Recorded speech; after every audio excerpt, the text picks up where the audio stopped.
Clark the Shark, written by Bruce Hale, illustrated by Guy Francis.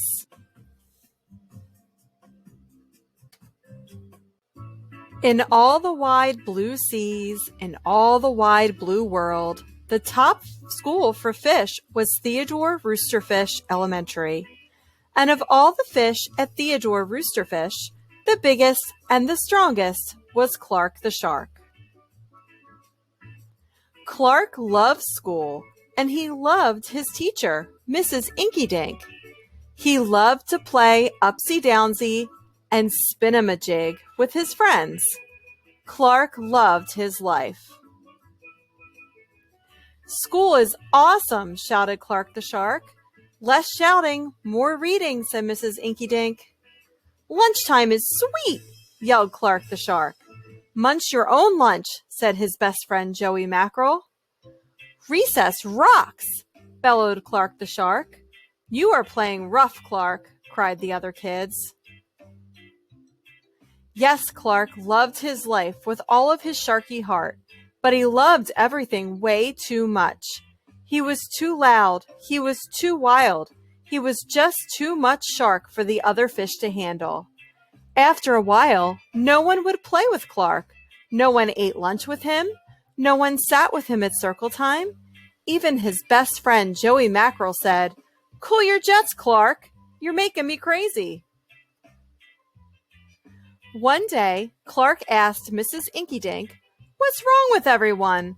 Mrs. Inkydink patted his fin. "Clark, sometimes you play too hard. You munch too hard. And gosh, you even help too hard." "But life is so exciting," said Clark. "There's a time and place for everything," said Mrs. Inkydink. "And sometimes the rule is stay cool."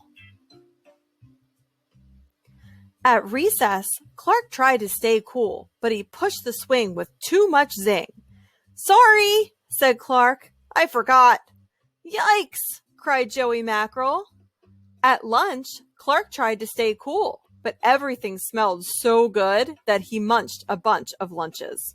"Sorry," said Clark. "I forgot." "We're starving," said his friends.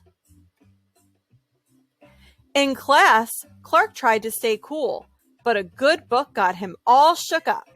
"Now, Clark," said Mrs. Inkydink, "this isn't the time or place. Tell me what's the rule." "Stay cool," said Clark.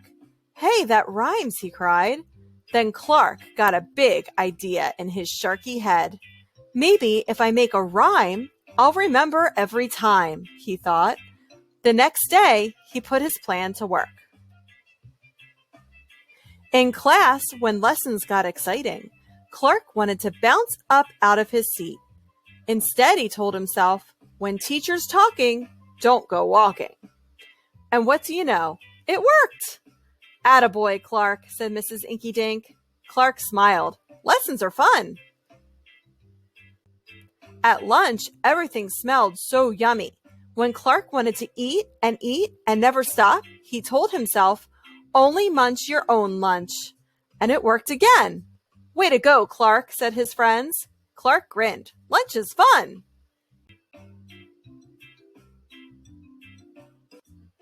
At playtime, Clark told himself, "Easy does it, that's the way. Then my friends will let me play." And playtime was fun. Once more, Clark loved his life. But then a shadow fell across the playground. A ginormous shadow with tentacles galore. "It's a new kid, and he looks scary," cried Joey Mackerel.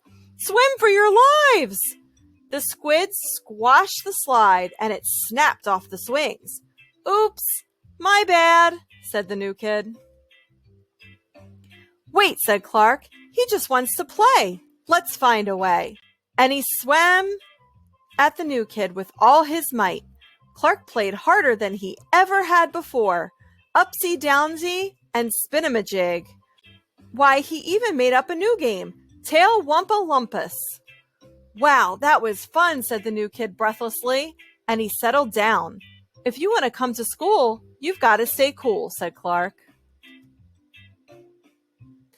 That's right, Clark, said Mrs. Inky Dink. And thanks for taking care of our new classmate, Sid the Squid.